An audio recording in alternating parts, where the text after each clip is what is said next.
Je crois que c'est dans un journal de l'ancien militaire. Et j'avais vu l'annonce du camp d'Émile. Oh, je dis, ben, il faut peut-être que j'y aille. Donc j'y suis allé. Et donc après la visite que vous nous avez faite, que je m'appelle très bien, c'était quelque chose, comment dire, on peut pas définir. J'étais dans mes souvenirs, puis j'ai regardé autour de moi, est-ce que c'était comme ça? J'avais un tas des flashs. J'appelle ça des flashs. Je n'avais pas de souvenirs, comment dire, d'une séquence. Non, c'est des images. Et c'est autour des images que petit à petit, les souvenirs se sont ressurgissent. Voilà, c'est ça. Une espèce de grand couloir qui aurait rez-de-chaussée. Et là, il y avait il y avait de la paille, puis on coucherait là. C'était pas limité, elle était à côté de ça. Il y avait notamment, à côté de moi, il y avait une famille. Alors, il y avait des familles. Il y avait une famille de Polonais avec des petits-enfants. Et de l'autre côté, c'était des Autrichiens. Avec les Polonais, je n'arrivais pas à m'entendre et parler un peu de yiddish, je ne comprenais pas. Et quand j'avais le temps, à l'occasion, je jouais avec les enfants. Pour les calmer, etc. Ça, c'est le souvenir que j'ai de cette période. Et c'est quelques jours que j'ai passés. Est-ce que vous pourriez peut-être nous expliquer comment vous avez été déporté, comment vous êtes arrivé dans ce camp? Alors, vous le savez, je suis né à Vienne, en Autriche, en 1924, ce qui m'a fait l'âge respectable de presque 97 ans. Après l'annexion de l'Autriche par les Allemands, j'étais parti en Belgique d'abord, et lors de l'invasion de la Belgique par les Allemands, le 10 mai 1940, je suis venu en France où nous avons été accueillis comme réfugiés. Mais après la prise de pouvoir du gouvernement de Marshal Pétain, des réfugiés, on est devenus indésirables. Et comme indésirables, on a été internés d'abord dans un camp qui s'appelle le camp des Gurs, c'est dans les Pyrénées-Orientales. Certains d'entre vous en ont peut-être pas entendu parler. Du camp des Gurs, j'étais transféré avec ma mère au camp des Rivesaltes, qui est dans les Pyrénées-Orientales, toujours des camps d'internement, gardés militairement avec des fils de fer barbelés autour. Ma mère est décédée dans ce camp de Rivesaltes et je m'en suis échappé. Première évasion. Je suis arrivé à Marseille. À Marseille, j'ai participé à un groupe de résistants qui se créait. C'était vraiment les premières prémices de la résistance, non pas armée, puisqu'il n'y avait pas d'armes à l'époque, mais d'une résistance, dit-on, d'information. On cherchait à informer les gens des méfaits de d'occupation allemande dans le nord du pays, les Allemands qui raflaient tout, enfin bref, on essayait de raconter ça aux gens, on distribuait des tracts, on traçait sur les murs le V de la victoire avec la croix lorraine. La nuit, je faisais ça. Il fallait savoir courir très vite. Je courais très bien à l'époque. Aujourd'hui, je ne pourrais plus le faire. Mais enfin bref. Donc ça, c'était la résistance. Et j'étais arrêté au cours d'une rafle en août 1942 et je me suis trouvé ici. Août 1942, c'était la rafle des Juifs, la rafle en zone libre, dite libre, et je me suis trouvé ici. Et j'étais donc avec les raflés du jour. Nous étions parqués au rez-de-chaussée dans une galerie qui est tout le long, ce qui est très sombre, enfin il n'y avait pratiquement pas de sortie, on était parqués là-dedans. Et j'ai passé 2 semaines comme ça. Pas toujours là parce que j'ai simulé une maladie pour me faire admettre à l'infirmerie, toujours dans l'espoir de pouvoir trouver une issue que je n'ai pas trouvée.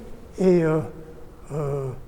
donc j'ai échappé à plusieurs transports de déportation, mais le dernier transport qui a eu lieu le 10 septembre, donc je faisais partie donc, du dernier convoi, destination Drancy, mais le convoi est parti d'abord au camp de Rivesaltes. Je m'étais retrouvé au camp de Rivesaltes, et puis le lendemain, c'était le transport pour Drancy, où je me suis caché, j'ai réussi à ne pas en faire partie, mais le lendemain, pas pu me cacher, transport dans Drancy, et là, je me suis échappé du train en marche par le vasistas qui n'était pas obstrué, comme plus tard dans les trains de déportation, obstrué soit avec des planches en bois, soit avec des fils de fer barbelés.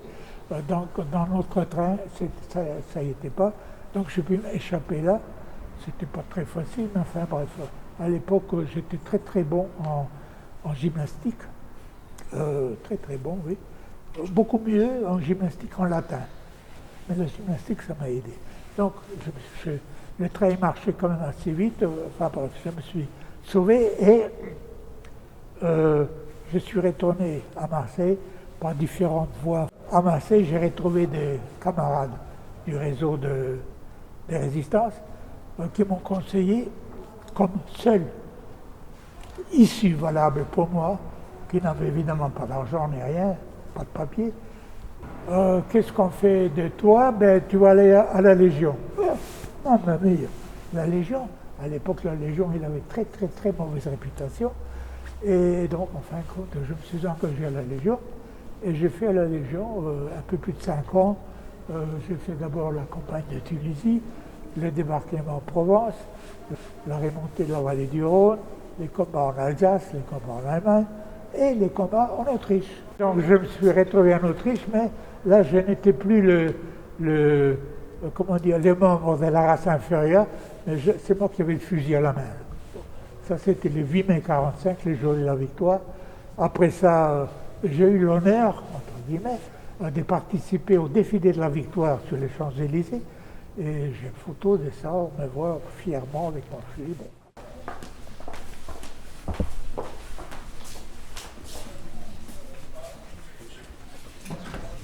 Ce schéma a été développé par des chercheurs qui ont travaillé pendant 10 ans, des chercheurs pluridisciplinaires qui ont travaillé pendant 10 ans sur le sujet du génocide. Il y a ces 4 génocides là au mur qui sont concernés. Il y a le génocide des Arméniens, 1915-16, 1,5 million de morts. Après, il y a les Tziganes qui meurent en même temps que les Juifs tués par les nazis pendant la Deuxième Guerre mondiale.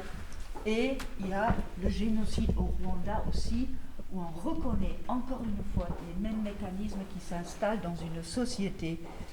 C'est le schéma qui décrit comment se passe un génocide, comment une société tranquille, sans problème, peut basculer dans un génocide.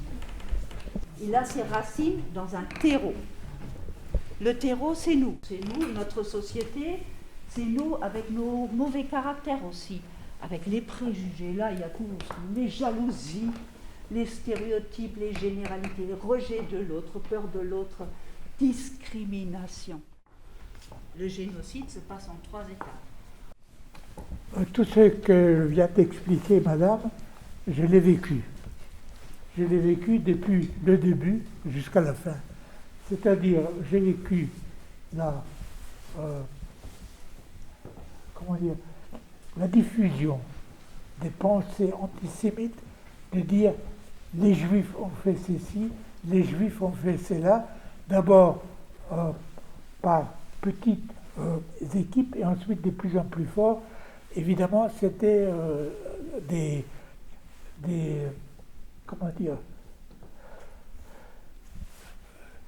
slogans pour monter la population contre les Juifs. À l'époque, c'était ça. Donc ensuite, il y a eu la étape suivante. Vous aviez donc une partie des gens qui étaient agissants, c'est-à-dire qui diffusaient ces idées, diffusaient de bouche à oreille, puisqu'il n'y avait pas d'internet, il n'y avait rien d'autre, par bouche à oreille, et il y avait une grande majorité à Vienne qui disait rien. Ils n'entendaient pas, ils disaient rien. Après, il y a eu la nuit de cristal. La nuit de cristal, vous en avez parlé, je ne sais pas si vous êtes au courant de ça, sinon je vous expliquerai le détail.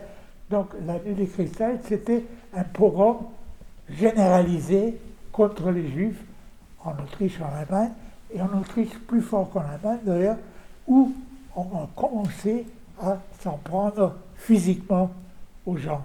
Et là, j'ai vécu quoi? Il y a une synagogue qui se trouvait pas loin de chez nous, qui a été brûlée dans la nuit. Le lendemain, mon père a été arrêté, envoyé à Dachau, non pas parce qu'il avait fait quelque chose, mais pas parce qu'il était juif, c'est tout. Et moi, jeune, à l'époque, j'avais 14 ans et quelques, je devais ramasser les débris de la synagogue qui étaient sur la rue. Là, il y avait des gens qui passaient, qui rigolaient. Ils rigolaient, ils étaient contents. Et puis il y en a d'autres qui passaient, ils tournaient la tête, ils ne voulaient pas le voir. Donc il y avait déjà la partie agissante et la partie qui bouchait les oreilles, les yeux, qui ne voulaient pas savoir. Et ça a duré, après mon départ, pendant quelques temps, jusqu'à ce qu'on commençait les déportations. Et les déportations, ça a ouvert les yeux à beaucoup de gens qui étaient la minorité agissante avant, qui se sont retirés de cette minorité agissante pour dire là on va trop loin. Là on va trop loin. Donc c'était évidemment trop tard. L'État totalitaire avait mis la main sur tout le monde. C'est lui qui ouvrait la bouche. Il allait en camp de concentration. Donc c'était ça. Donc je vous dis ça en quelques mots, mais j'ai vécu cette période du début jusqu'à la fin. On va se diriger par là.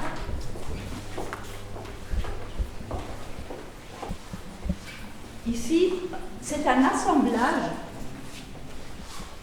des actes où il y avait des personnes qui ont aidé des victimes des génocides.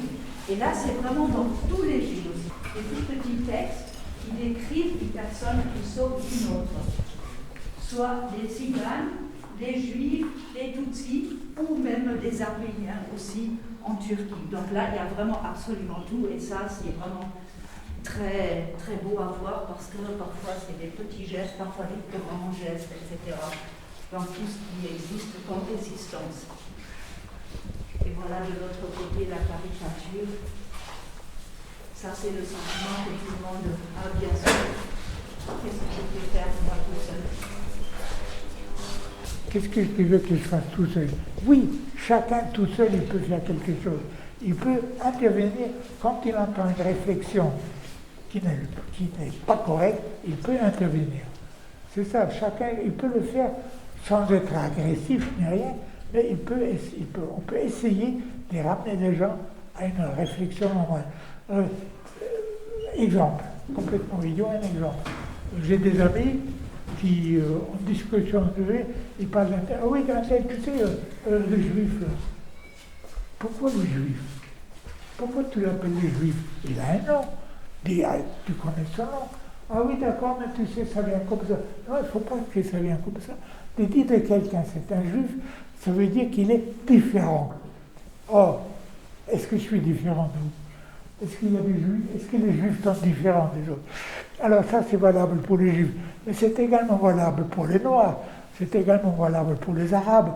C'est également valable pour les autres. Il ne faut pas laisser passer le fait qu'on considère un autre différent de soi parce qu'il est différent, parce qu'il pense autrement que toi. Il faut intervenir immédiatement. C'est pour ça que je dis c'est intéressant de savoir qu'est-ce que tu veux que je fasse à moi tout seul. Si chacun il peut intervenir quand l'occasion se présente, sans animosité, sans crier, mais faire remarquer. Voilà. Je pense que c'est important de le dire. Merci beaucoup. Voilà.